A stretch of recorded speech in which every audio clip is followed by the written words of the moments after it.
Ziko aina mbalimbali za saratani zinazoweza kuwapata watoto. Nitazitaja tu baadhi, ikiwemo saratani ya damu au kwa lugha ya kitaalamu inaitwa leukemia, saratani ya ubongo au uti wa mgongo, saratani ya jicho ambapo kwa lugha ya kitaalamu inaitwa retinoblastoma.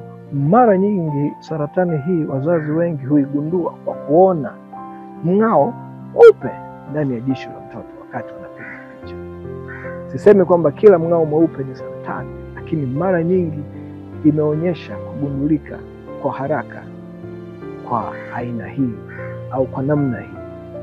Ziko saratani zingine kama saratani ya figo, saratani ya mifupa, saratani ya matezi, saratani ya misuli na pia saratani ya mishipa ya fahamu. Saratani hizi zote nilizozitaja zinaweza kuathiri watoto, na hizi ni baadhi tu ambazo zinaweza kuwapata. Kila aina ya saratani zina changamoto zake, lakini jambo la msingi ni kwamba utambuzi wa mapema huongeza nafasi ya kupona mara mtoto akigundulika na akapata matibabu kwa wakati.